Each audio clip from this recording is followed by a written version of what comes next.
Good morning and welcome to Rising. We have another spectacular show for you today, and I think we're eager to get to it, so let's do just that. The question on our minds is, what did Dr. Anthony Fauci know, and when did he know it? Now, if you ask the House Select Committee on COVID, the former director knew about a cache of emails revealing information about Lableak involvement early on, perhaps, and did his best to hide it. Now, the former director of the National Institutes of Health, Anthony Fauci, is under renewed scrutiny after David Morans, Fauci's former senior advisor, testified Wednesday about these damning emails concerning early stage origins of COVID, some of which may have implicated Fauci. Now, Republicans and Democrats on the panel exhaustively questioned him concerning the email correspondence that he had with multiple people, most notably Peter Daszak, head of EcoHealth Alliance, who worked very closely with the Wuhan lab. It was revealed that Morans was not transparent and even recruited help from NIH's FOIA office to help him evade records requests and delete emails. Chairman Brad Wenstrup questioned his communication with then director of NIAID. Here's that exchange. On April 21, 2021, you wrote, "I can either send stuff to Tony, Fauci, on his private email or hand it to him at work or at his house." Did you ever send information related to COVID-19 to Dr. Fauci's personal email? I don't remember if I did. I may have, but I certainly told him some things that he asked me to tell him about the situation with Peter. Thank you. Here's a few highlights from the hearing in which both Democrats and Republicans grilled Morans. Let's watch. Sir, I believe you have lied here today to us, to Congress, when you say, "Oh, I didn't know this. I didn't intentionally use my Gmail." Are you kidding me? You appear to have frequently denigrated and dismissed the gravity of this deductive process. Dr. Morans, did you ever have any conversations with Dr. Fauci regarding EcoHealth? Well, the ones you just mentioned, I don't have any recollection of that. No recollection? No recollection, no. One time in a face-to-face meeting, he referred or alluded to some stuff that was in the press. I don't even think he said what it was, but it was about, I assumed it was about Peter's grants and press reports about it, and the ending of the grant. And I said to him, sort of out of the blue, guessing what he was really thinking, I said to him, "Tony, I know you would have never been involved in getting rid of that grant." And he didn't respond. He just sort of looked at me. All eyes will be on Congress June 3rd when Dr. Fauci is supposed to testify.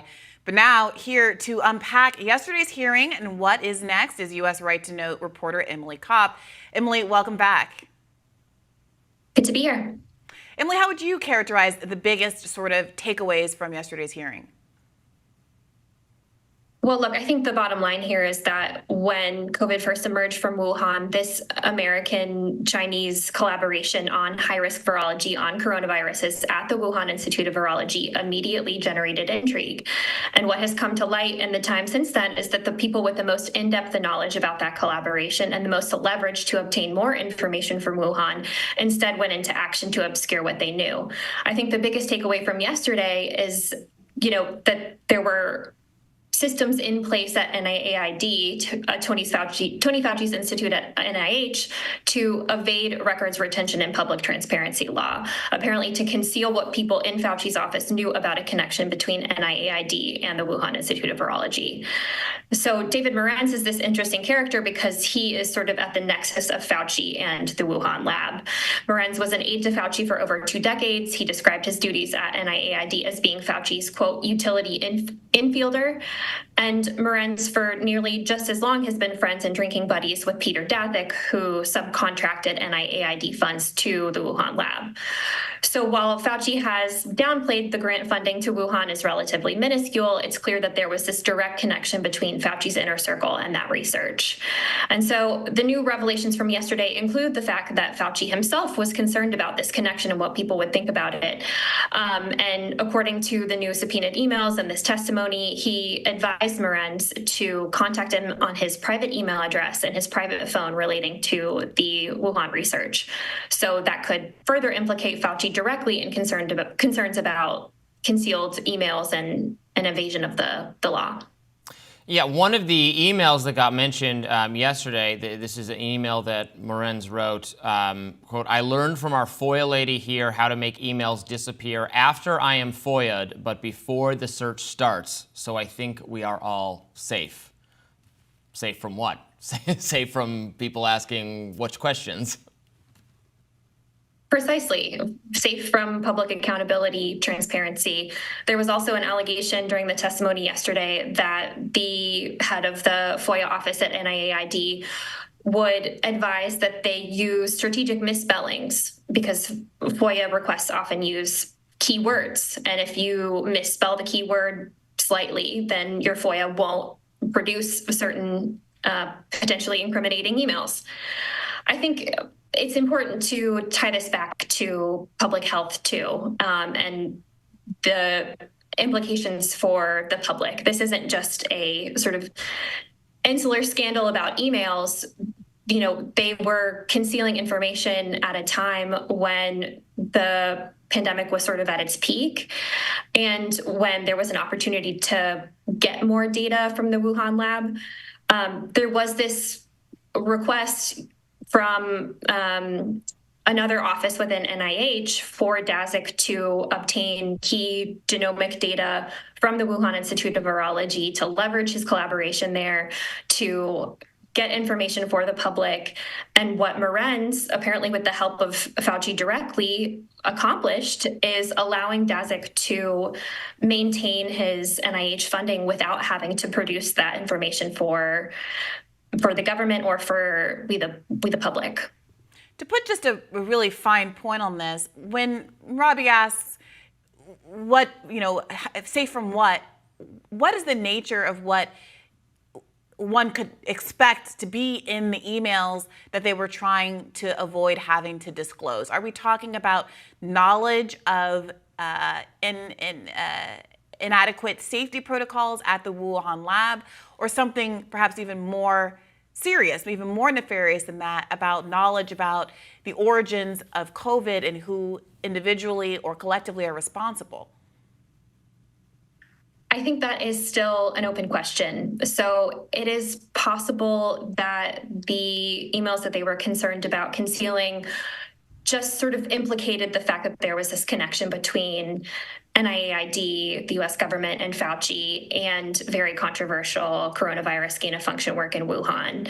That is sort of telling enough. And these emails were being sent in 2020 and 2021 for the most part. This was at the height of Fauci fever. And so I think even just that connection threatened to undermine the idea that the lab origin hypothesis was a conspiracy theory, but also Fauci's cult of personality. Or there could have been emails with direct implications for the origins of COVID, with information relevant to the research that was going on there. So I think it sort of remains to be seen, and I think the committee has more work to do. I think there is an opportunity for them to obtain more information through this new revelation that Fauci was sending emails on a private Gmail, and so maybe that will shed some light on that. When Fauci testifies, and I'm sure there will be a lot of political grandstanding by the people asking him questions, because he's a political kind of punching bag at this point, at least for the right.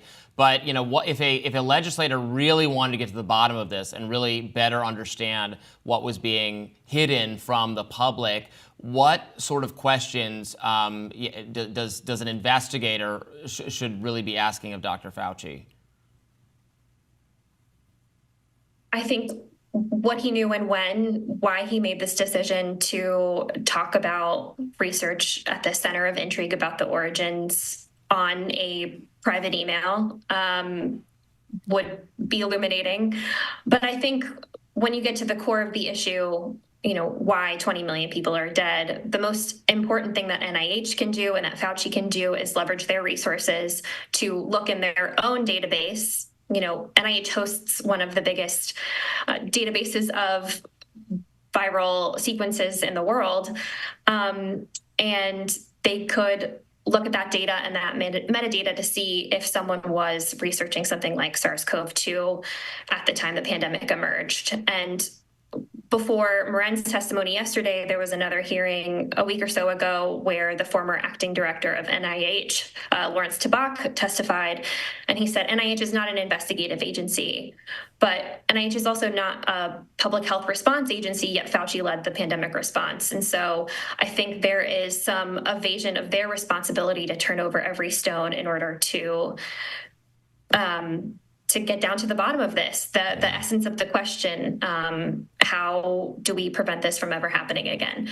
And so, like you said, Robbie, I think there's going to be a lot of grandstanding and a lot of politics, but we saw yesterday that this has become a bipartisan issue. I think faced with this brazen sort of corruption, even Democrats got on board with saying that something is wrong here. And so if we really want to get to the core of the issue, the substance, that is what I would ask if I was right. a person on this. And obviously, Democrats participated in the decision. It was Biden's HHS that decided to stop working with Eco Health Alliance, stop making grant money available to them just a few days ago or last week. So this is this is not at all a partisan issue. I also wonder, it's on a little different thread. I'm still wondering whether we can ever get the intelligence or more of an idea of what the intelligence is that has led the Energy Department to make its conclusion. Obviously,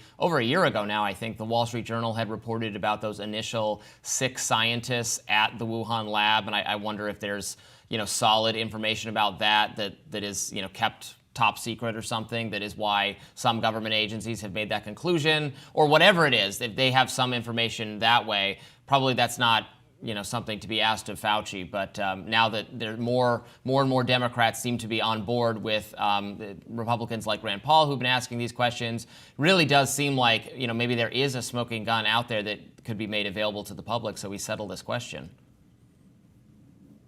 Absolutely, and it's sort of disturbing that there already has been bipartisan agreement that intelligence should be made public to the American people, and yet the intelligence community has flouted the law and not released it.